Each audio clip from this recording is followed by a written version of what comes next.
Thank you mga kaibon. Maraming salamat po. Welcome back sa YouTube channel natin mga kaibon. Kumusta po kayong lahat? For today's video, sasagot tayo ng katanungan ng mga kaibon natin. Ito po yung unang katanungan sa akin ng kaibon natin. Ang tanong, Sir, good day po. Anong gagawin sa parisa na parang di marunong bumuhay?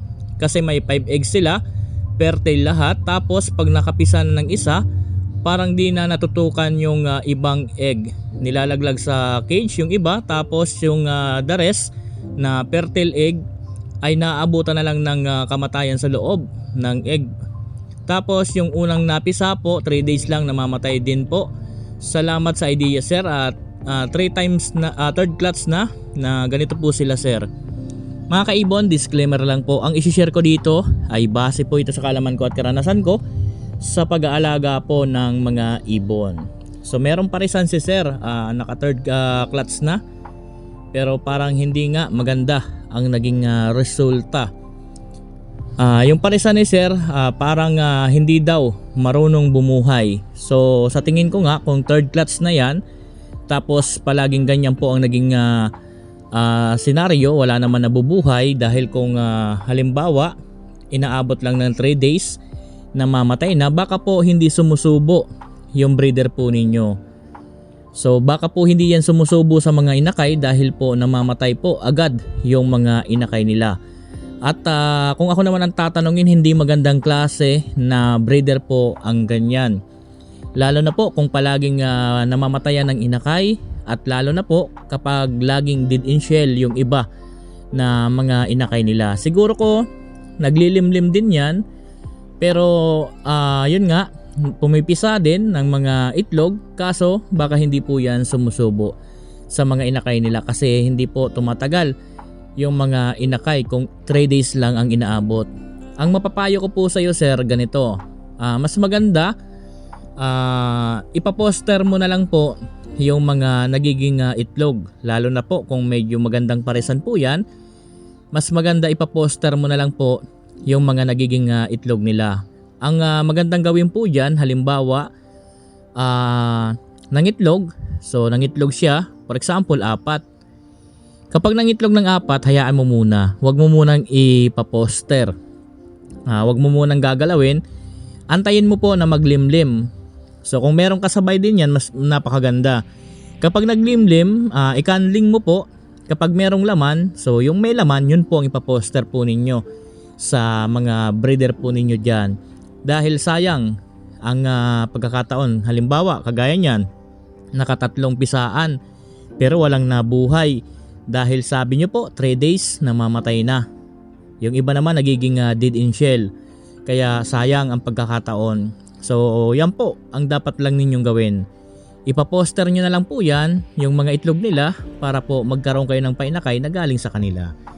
So yan po mga kaibon. Pero meron pa akong ibang suggestion.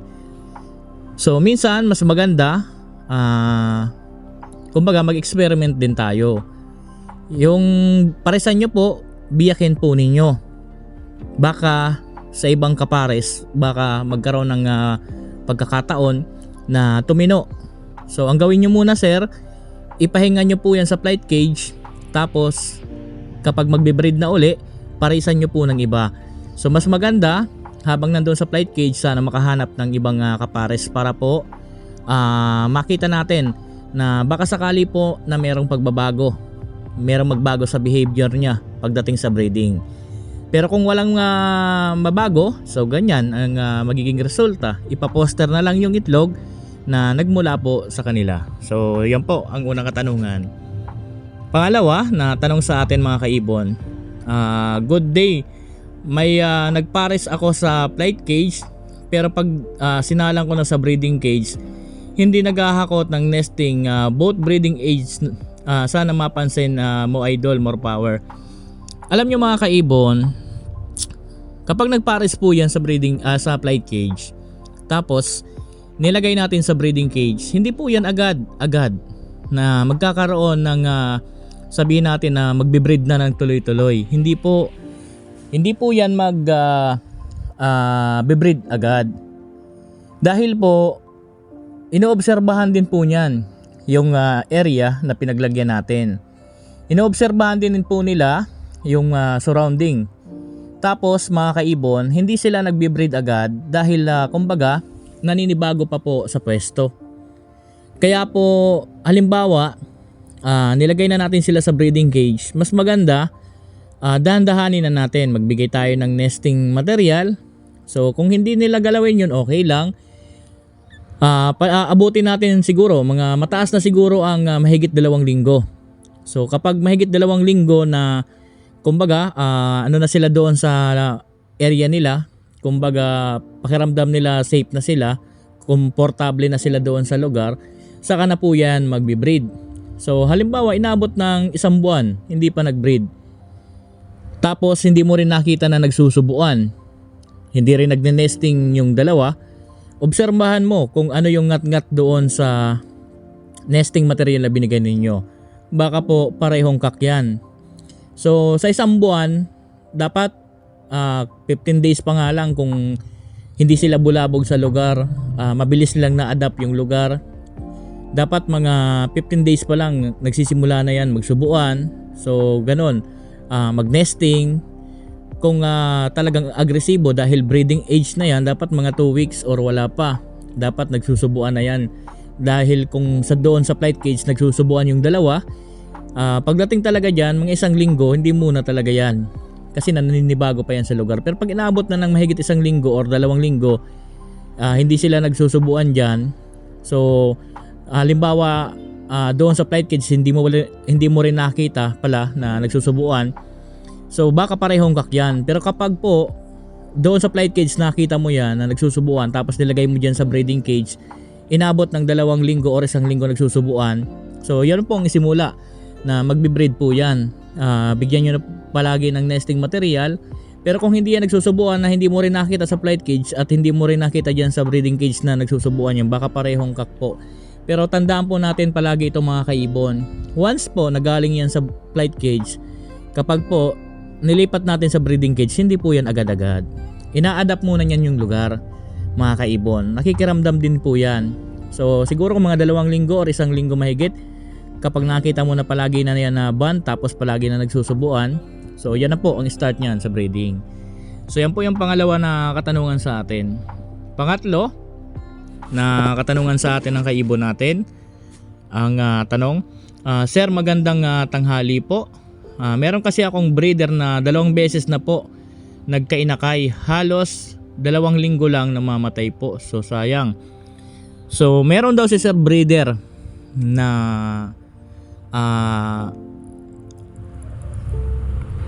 2 times na daw nagkaroon ng inakay, pero halos 2 linggo lang. So sa mga ganitong klase ng breeder, merong mga senaryo yan bakit ganon ang nangyayari.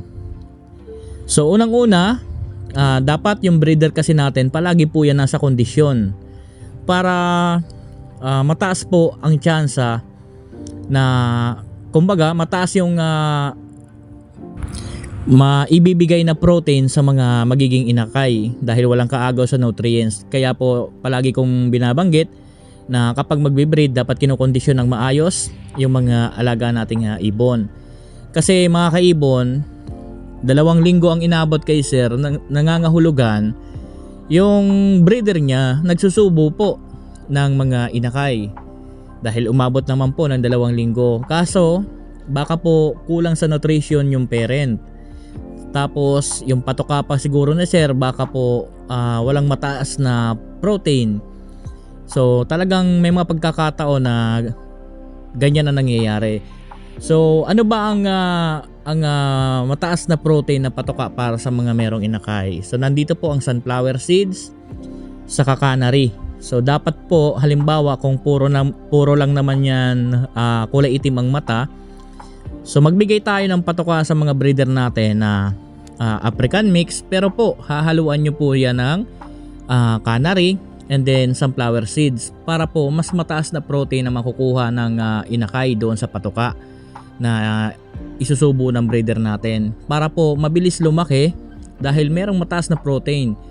And then dapat ang breeder din nasa kondisyon para mayroong nutrition na sinusubo sa mga inakay. Kaya po yan ang palagi kong sinasabi na kapag nagbe-breed, i-condition ng mabuti yung breeder. Para pagdating sa ganito na nagkaroon ng inakay, mataas ang nutrition na nakukuha ng mga inakay at walang kaagaw ang mga inakay sa nutrition na nakukuha ng iba ng inakay sa parent. So mga kaibon, halimbawa po ganito. Merong inakay yung breeder po ninyo. So magbigay kayo ng sunflower seeds tapos canary. Isama nyo po yan, ihalo nyo po yan doon sa African mix kung kulay pula lang din naman yung mga mata ng mga painakay po ninyo. So ano bang pag-mix niyan? Ako kukuha halimbawa tayo 3 kilo na African mix. Ngayon hahaluan natin yan ng 1 kilong canary, yung plain. Hahaluan din natin yan ng 1 kilo, pwede nga dyan kalahati or mas maganda 1 kilo na sunflower seeds na plain. Ngayon imimix natin yan. So yan po ang ibibigay natin sa mga merong painakay para po merong mataas na nakukuhang protein yung breeder natin doon sa mga seeds para yung mga inakay natin mabilis din lumaki. Kaya po mga kaibon, ito po ang lagi kong paalala na kapag magbe-breed, mas maganda na sa kondisyon ang katawan ng mga breeder natin.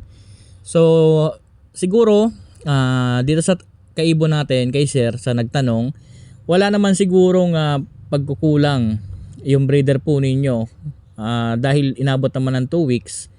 Tingnan nyo mga kaibon, tingnan nyo po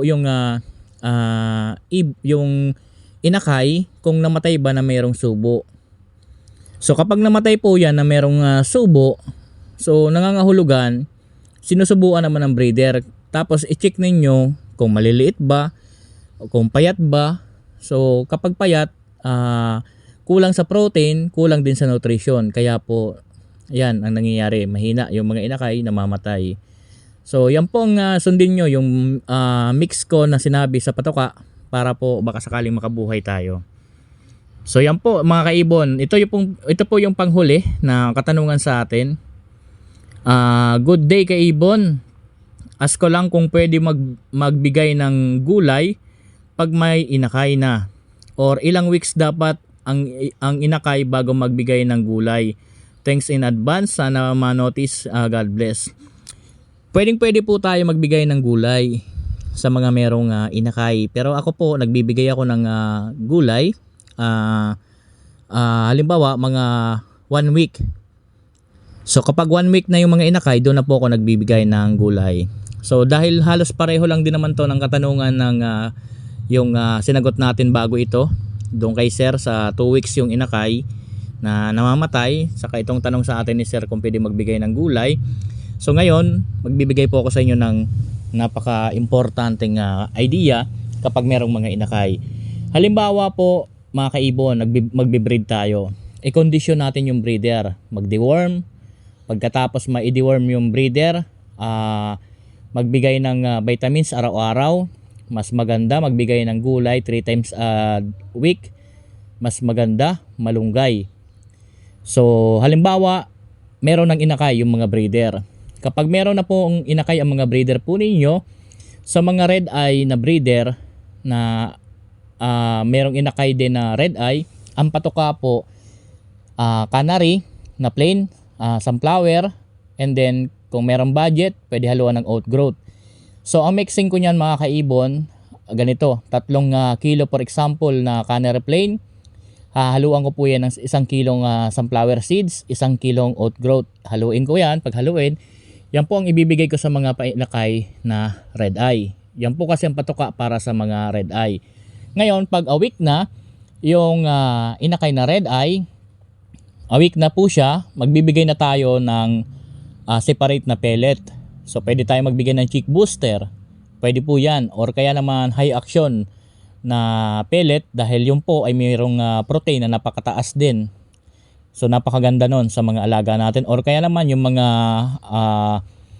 Integra na 2,000, mga ganun. So, yung basta ang pipiliin nyo yung mga pellet na merong mataas na protein. So, yan po ang ibibigay natin. Sa pagbigay naman sa gulay, ang binibigay ko pong gulay para sa mga merong painakay, pechay.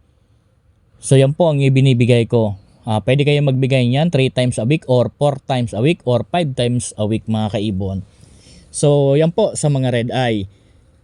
Ngayon, dito naman tayo sa mga kulay itim ang mata na painakay. Halimbawa po, merong inakay. Ang ibibigay po natin, African mix. Hahaluan natin, kagaya ng kanina na binanggit ko, hahaluan natin ng sunflower at canary para mataas na protein ang makukuha. So, ang mixing ko din yan, 3 kilong African mix, 1 kilong canary na plain, 1 kilo na sunflower. I-mix ko po yan, tapos yan po ang ibibigay ko. And then, magbibigay din po ako doon sa breeder natin na merong inakay ng may merong mataas na protein na pellet kagaya ng high action. Pwede rin po yung mga chick booster or kahit na kung ano po ang pellet na merong mataas na protein para po yun sa mga inakay para mabilis po tumaba. Sa pagbigay naman ng gulay, 1 week. So mga 1 linggo nakalipas, magbibigay na rin ako ng gulay. Ang ibinibigay ko rin na gulay, pechay. So yan po ang ibinibigay natin sa mga alaga natin. At ganyan po tayo magbigay ng patuka sa mga alaga natin. Mapa red eye or hindi mga kaibon. So ganyan na po ang ginagawa ko. So far so good mga kaibon.